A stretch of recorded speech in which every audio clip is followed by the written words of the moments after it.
Quero desejar a todos vocês umas boas-vindas a essa conferência WebBR do W3C, edição de 2015. E também quero desejar a vocês uma grande conferência. Sem a participação de vocês, ela não vai acontecer. E o meu breve recado para vocês é, na verdade, um manifesto, né, que acho que, nesse momento, e em função do tema da WebBR, ele é necessário. E, na verdade, queria lembrar algumas poucas coisas, né? Os princípios libertários daquelas ou daqueles criadores de uma internet livre, de uma internet robusta e colaborativa, esses princípios, eles não morreram, eles não desapareceram e continuam ainda vivos.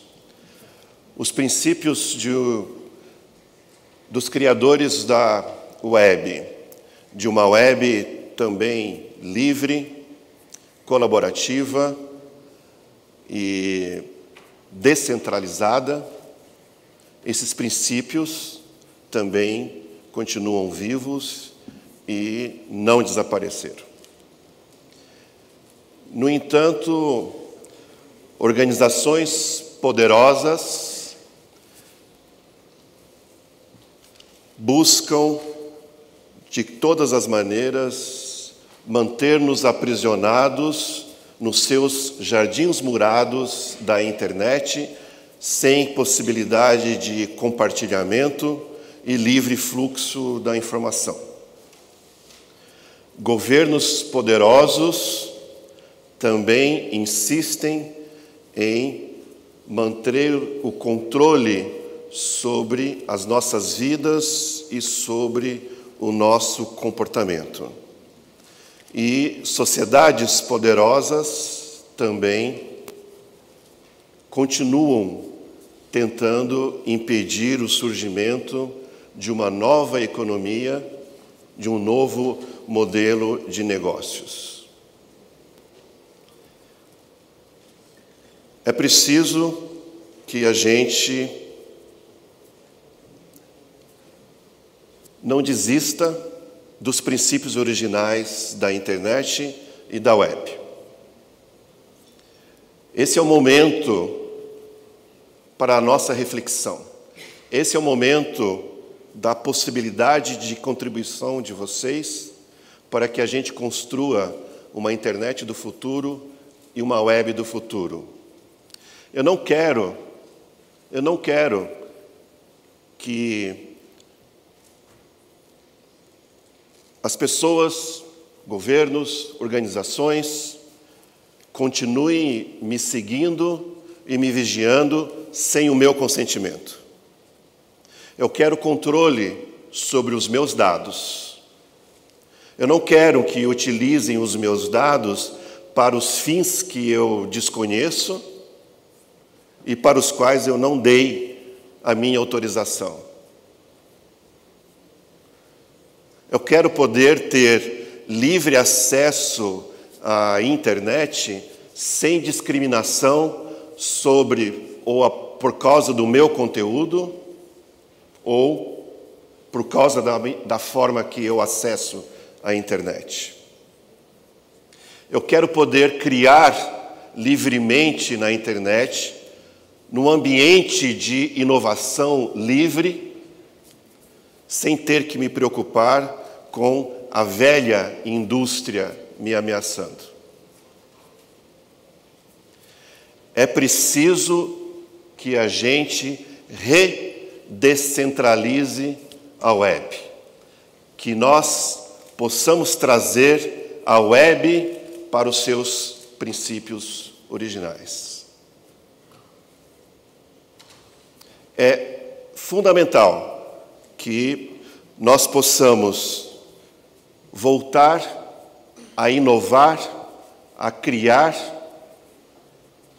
sem o medo de que nós vamos estar sendo seguidos, vigiados, ameaçados.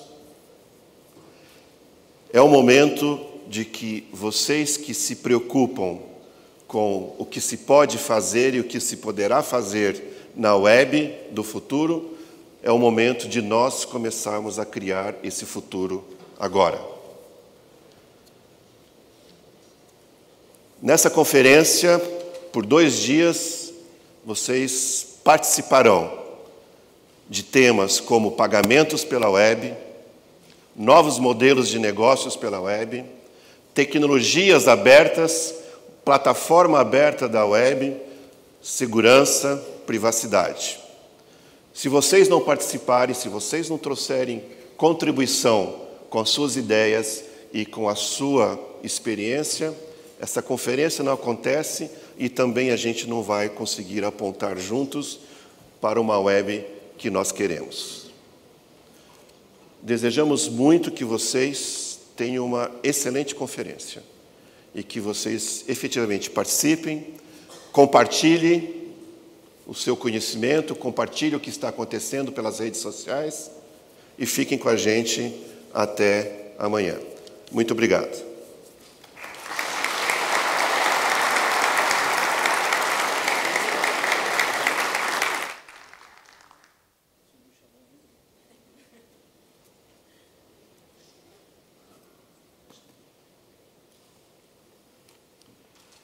Eu tenho a satisfação de, nessa abertura, conversar com o comendador Hartmut Glaser. É uma alegria muito grande. O Glaser é o responsável pela Secretaria Executiva do Comitê Gestor da Internet no Brasil. Pode sentar que a cadeira gira, se você ficar à vontade. E como responsável pela Secretaria Executiva do Comitê Gestor da Internet do Brasil, ele vem acompanhando toda a história da governança na internet no Brasil. Mais do que isso, ele também é uma pessoa que, por muitas vezes, teve a visão de que a web é algo transformador, que modifica o cotidiano das pessoas e enxergou a importância do escritório do W3C no Brasil. Nós teremos nessa abertura uma breve conversa com o professor comendador Hartmut Glaser. E falo comendador e quero dar aqui para ele os parabéns, porque ele acaba de receber a comenda da Ordem do Rio Branco do Ministério das Relações Exteriores pelas suas excelentes e reconhecidas atuações em favor de uma internet melhor no Brasil. Uma salva de palmas para ele.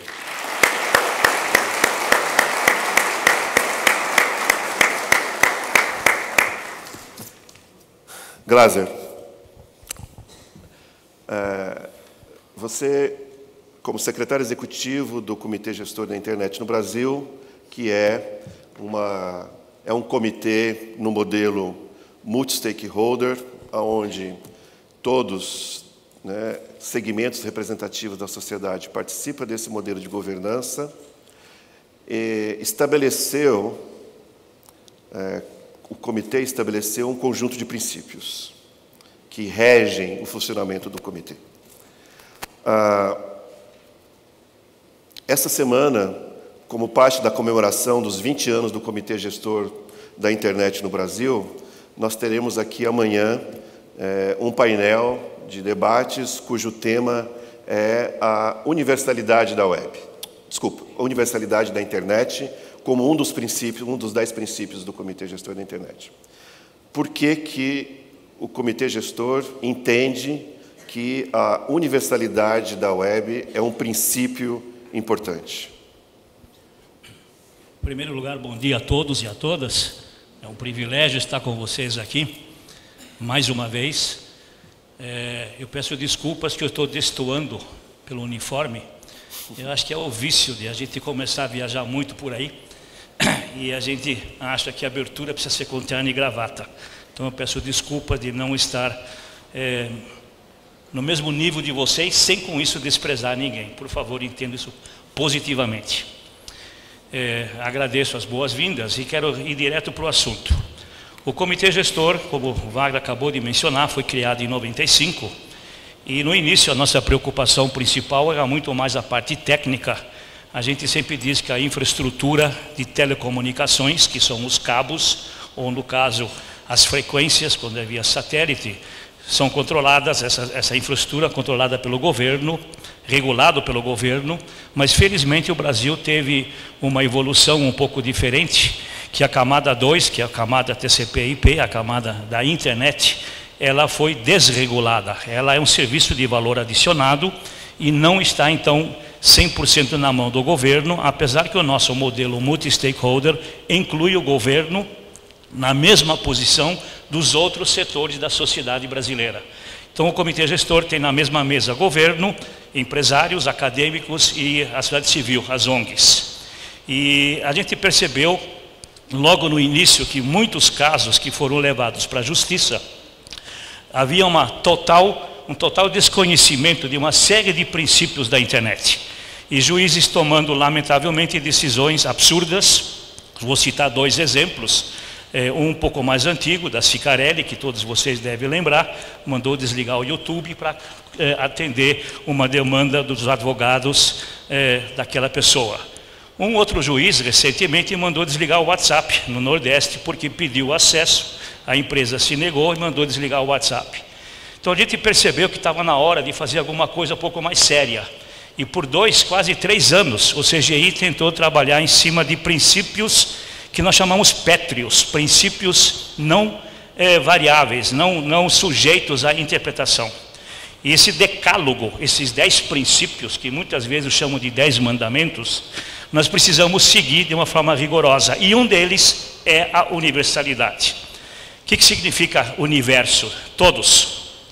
Nós queremos uma internet para todos. Nós somos hoje 200 e poucos milhões de brasileiros. A estatística varia, eu confio muito na nossa estatística.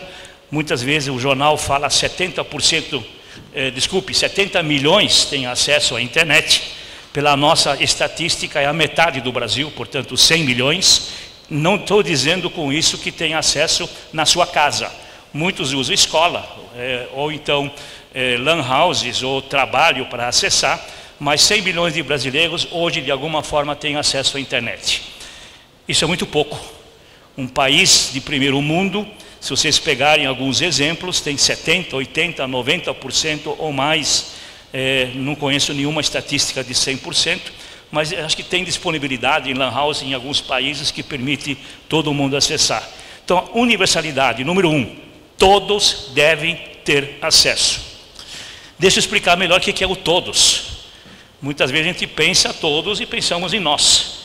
Um outro número que o Brasil esquece muitas vezes, nós temos 40 milhões no Brasil, 20% da nossa população, que estão excluídos, ou se nós não fizermos nada, não tem o mesmo tipo de acesso, porque tem alguma dificuldade física.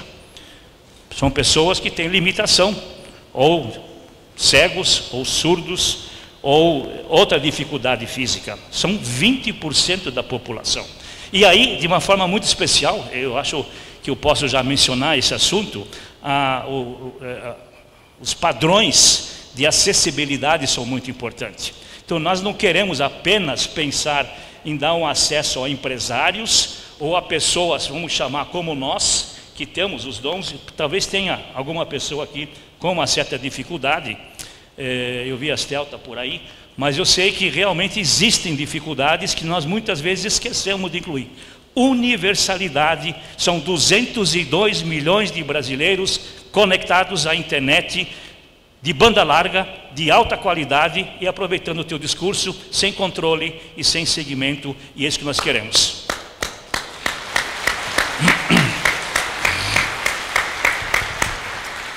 Glauser, um dos pontos mais polêmicos na regulamentação do Marco Civil da internet é o princípio da neutralidade na rede. É polêmico porque há muitos interesses em jogo e também porque é difícil de entender esse assunto. Você podia explicar um pouco o que é, do ponto de vista do Comitê Gestor da Internet, o princípio da neutralidade e qual é a posição do Comitê Gestor da Internet sobre esse assunto? Entre os 10 princípios que nós aprovamos do CGI, um outro é exatamente sobre a neutralidade. De uma forma muito simples, rápida e objetiva, a internet não pode fazer diferença de bits. Todos são iguais.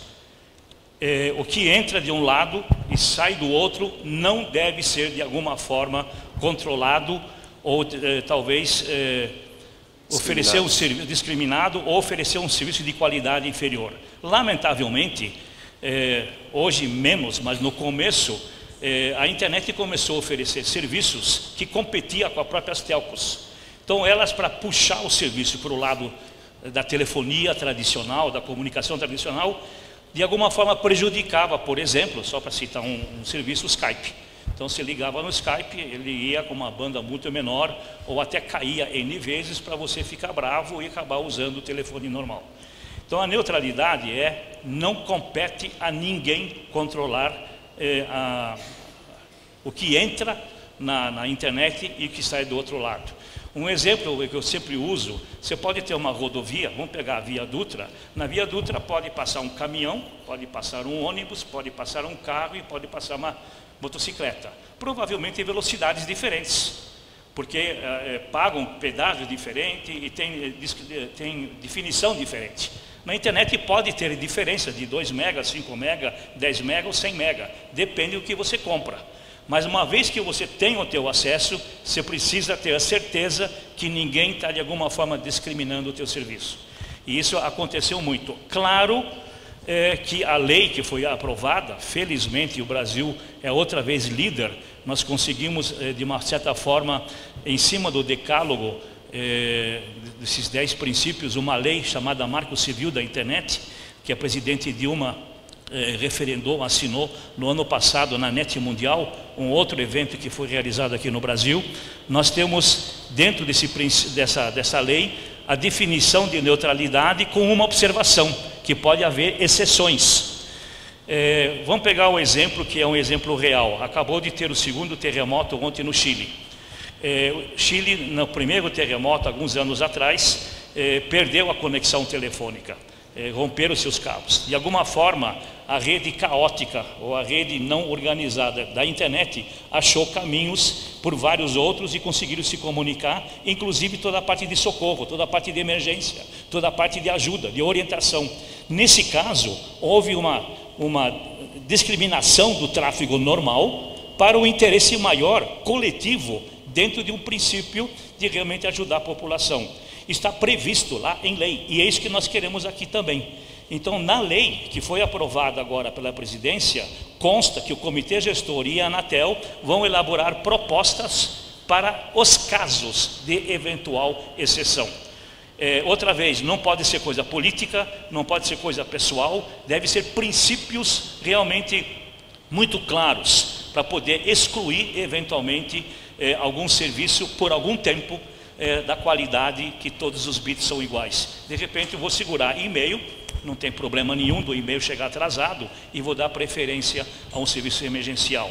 Aliás, quando a gente tem serviços nos dois sentidos, vamos pegar o caso de medicina. Eu tenho um outro hospital em algum outro país conectado para acompanhar uma cirurgia aqui no Brasil. Essa ligação precisa de altíssima qualidade, precisa ser com o mínimo atraso. Então, se eu contrato um canal de alta velocidade para ter uma conexão de uma segunda opinião, esse canal pode ter preferência. É mais ou menos como a pista dos ônibus, ou nos Estados Unidos, que é muito comum, uma estrada que você tem mais de 2 passageiros, 3 passageiros, você tem preferência, tem aquele carpool, você pode passar. Então, se você em algum momento precisa de emergência, o bombeiro vem com a sirene, ou você tem um caso de serviço realmente super especial, aí você pode abrir a exceção. Mas, princípio básico, neutralidade, todos os bits têm a mesma cor, todos os bits são iguais, não compete a ninguém, muito menos interesses comerciais de qualquer telco, discriminar, reduzir a qualidade de serviço para tirar uma vantagem pessoal. Agora para cá, para a gente não ficar muito de costas para o público aqui também. A última pergunta, encerrando. Em 2007, um dos conselheiros, né, do Comitê Gestor da Internet, o professor Luiz Fernando de Souza, que faleceu há 2 semanas atrás e a quem nós prestamos as nossas homenagens, ele trouxe a ideia de trazer o escritório do W3C para o Brasil, que foi lançado oficialmente em 2008. Ideia do professor que foi muito bem acolhida pelo Comitê Gestor da Internet. E esse ano também foi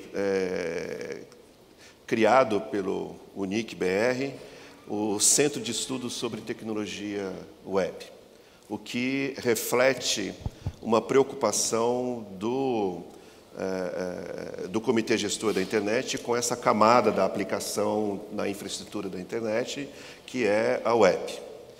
No entanto, acolher opiniões, né, sugestões e interesses, né, como é o caso, né, de ouvir a sociedade, no caso, ouvir a comunidade acadêmica para trazer o W3C para o Brasil, é um processo difícil porque a internet ela é hoje, né, extremamente um ambiente contraditório, reflexo do ser humano, que é um ser humano de beleza e de contradição também.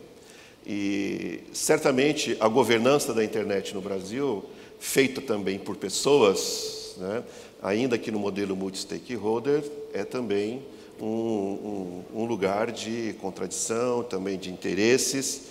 E a minha pergunta vai, como, né, o Comitê Gestor da Internet enxerga, quer dizer, o futuro da internet e como é que nós poderemos ter uma internet melhor no futuro do Brasil. Voltando um pouquinho na história, o Brasil teve a felicidade de já em 95 escolher o modelo plurissetorial, multi-stakeholder. Significa que toda a sociedade brasileira, todos os setores da sociedade participam da governança, da administração da internet.